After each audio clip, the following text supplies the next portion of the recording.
Hello दोस्तों, आप लोग कैसे हैं। आशा करते हैं आप लोग बहुत अच्छे होंगे। आपकी तैयारी बहुत अच्छी चल रही है। आज हम बात करेंगे क्लास 10th के साइंस के मोस्ट इंपॉर्टेंट 25 टॉपिक के बारे में। आपको बस इन्हीं सारे 25 टॉपिकों को पढ़ना है और 25 टॉपिकों को पढ़ के आपके बोर्ड एग्जाम में जाना है और साइंस में खूब ज़्यादा नंबर लेके आना है। यानी कि आप इन सारे 25 टॉपिकों को तैयार कर लेते हैं तो आपको मैं निश्चित दावे के साथ कहता हूं, आप साइंस के पेपर में अच्छा नंबर गेन जरूर करेंगे। बस इन्हीं सारे 25 टॉपिकों को आप तैयार करना है, ठीक है। अगर आपको ये वीडियो आपको अच्छा लगे तो मेरे चैनल को जरूर सब्सक्राइब करिएगा और लाइक करिएगा, और कमेंट सेक्शन में एक बहुत अच्छा सा प्यारा सा आप कमेंट में इस वीडियो से के बारे में आप जरूर राय दीजिएगा, ठीक है। तो चलिए हम स्टार्ट करते हैं, ठीक है। तो यहाँ पे पहला जो टॉपिक है, ये 25 टॉपिक है। इन 25 टॉपिकों को क्या करना है, आपको विद्या में ढूंढना है और ढूंढ के ट्रिक लगा के उनको तैयार कर लेना है, ठीक है। उसके बाद मैं अलग और तरीका बताऊंगा जिससे और अच्छा नंबर ले आएगा, लेकिन इन सारे को टॉपिकों को तैयार कर लेते हैं तो ये दावे के साथ कहते हैं कि आपका अच्छा नंबर आएगा, ठीक है। यहाँ पे पहला जो है टॉपिक, निकट दृष्टि दोष किसे कहते हैं, ठीक है। आप भगा भगा देखेंगे तो आपको समझ नहीं आएगा, तो इसलिए आप पूरा लाइन बाय लाइन देखिए, लंबा वीडियो नहीं होने वाला है, ठीक है। ये बोल रहा है निकट दृष्टि दोष किसे कहते हैं, ये आपको तैयार कर लेना है, ठीक है। निकट दृष्टि दोष, दूर दृष्टि दोष, जो भी है इससे रिलेटेड आपको एक बार देख लेना है और याद कर लेना। बस आपको एक ही घंटा देखना है, बस एक ही घंटा में 25 टॉपिक को तैयार कर लें। मात्र 6 दिन में पूरा कवर कर लेंगे और 6 दिन में सब कवर और बात खत्म। उसके बाद दूसरा टॉपिक है, कांच के प्रिज्म द्वारा श्वेत प्रकाश के विक्षेपण का चित्र बनाइए। ये जो है ये भी इंपॉर्टेंट है, जितना मैंने लिखा है सब इंपॉर्टेंट है। इन सारी चीज़ों को आपको तैयार कर लेना है। उसके बाद लिखा है, प्रिज्म से प्रकाश का अपवर्तन का नामांकित चित्र बनाइए, ठीक है। अपवर्तन का, इसके प्रिज्म से प्रकाश का अपवर्तन जो भी मेथड होता है, कॉन्सेप्ट, उन सारे कॉन्सेप्ट को पढ़ लेंगे। उसके बाद नामांकित चित्र बनाने को एक बार हम प्रैक्टिस कर लेंगे, ठीक है। उसके बाद चौथा जो है, ओम का नियम समझाइए। देखिए ओम का नियम बहुत इंपॉर्टेंट है, तो इसको बहुत जरूर पढ़ के जाइएगा, ठीक है। अब देखिए जितना टॉपिक है, इन सारे टॉपिक को ढूंढना है आपको विद्या में और जल्दी जल्दी इनको पढ़ डालना है, मात्र 2 से 3 दिन में। विद्युत धारा की परिभाषा एवं असाई मात्रक लिखिए। अब विद्युत धारा का असाई मात्रक क्या होता है, इसकी परिभाषा क्या होता है, इन सारे को हम याद कर लेंगे, ठीक है। उसके बाद 6वां टॉपिक है, विभवांतरक किसे कहते हैं, ठीक है। इसका असाई मात्रक क्या होता है, इसकी असाई मात्रक हम जानेंगे, और विभवांतर का परिभाषा क्या होता है उसको हम याद कर लेंगे, ठीक है। फिर यहाँ पे दिया है, विद्युत फ्यूज को परिभाषित कीजिए, इसको भी पढ़ के जाना है। फिर लिखा 8वां टॉपिक, सर्वहारी क्या होते हैं, एग्जाम्पल सहित बताइए आपको। तो एग्जाम्पल सहित इसको आपको याद कर लेना है और डिफिनेशन को ढूंढना है, ठीक है। अब अगर आप कहेंगे तो इस वीडियो को मैं क्या, इस 25 टॉपिकों को मैं कवर भी करा सकता हूँ, मतलब सोल्यूशन भी करा सकता हूँ, अगर आप कमेंट सेक्शन में कहेंगे तब, ठीक है।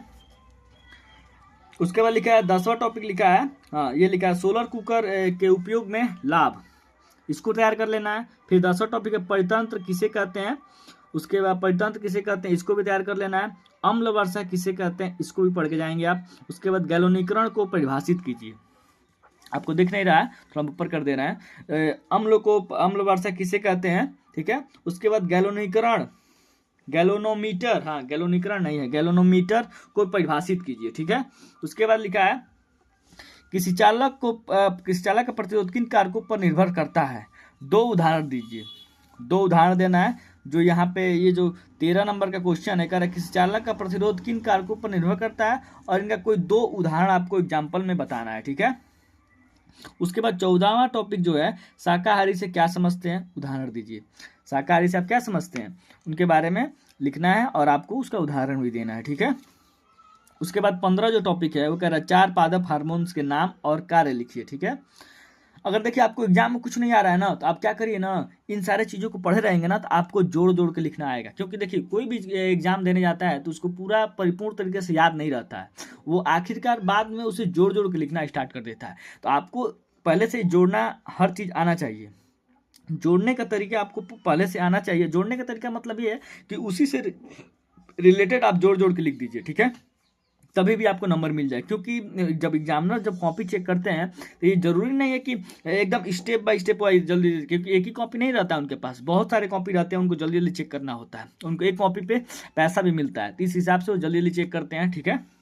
आप उनसे रिलेटेड क्वेश्चन से रिलेटेड आंसर आप लिख सकते हैं। जिसे लिखेंगे तो आपका नंबर कई लड़कों को मिल जाता है। देखिए कई लड़के कमज़ोर भी होते हैं और लिखने का तरीका उन लोगों को पास होता है, तो वो अच्छे पढ़ने वाले लड़कों से ज़्यादा नंबर वही पा जाते हैं। ठीक है, तो आपको ये भी चीज़ को फॉलो करना है। ठीक है, अब यहाँ पे आना है आपको 17 टॉपिक पे। 17वां नंबर टॉपिक क्या है?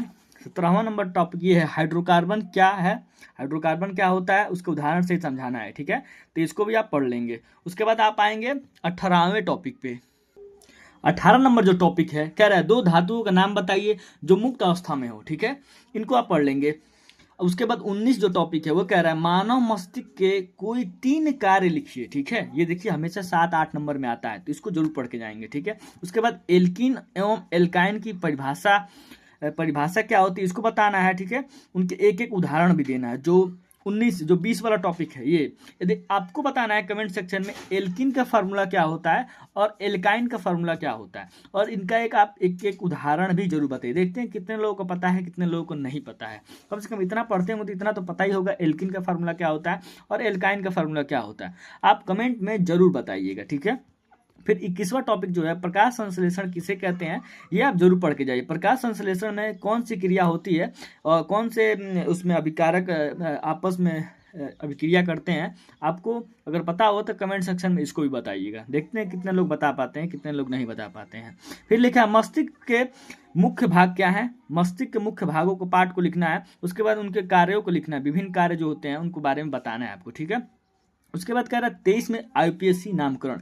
मैंने आईपीएससी नामकरण से रिलेटेड बहुत सारे वीडियो बनाए हैं जो आपके एग्जाम के लिए काफ़ी हेल्पफुल है। ठीक है, तो आप उनको एक बार जाके देख लेंगे ताकि आपकी तैयारी और अच्छा हो सके। ठीक है, 24 में कह रहा है फिजिक्स के सारे फार्मूले आपके जो किताब में होंगे, जो फिजिक्स में, उन सारे फार्मूलों को याद कर लेंगे। जिससे क्या होता है कि आप न्यूमेरिकल लगाएंगे तो आपको न्यूमेरिकल लगाने में आसानी रहती है। ठीक है, उसके बाद 25 जो टॉपिक है वो कह रहा है सबका बस 2-2 घंटा रिवीजन करना है, जो कि बहुत ही इंपॉर्टेंट है।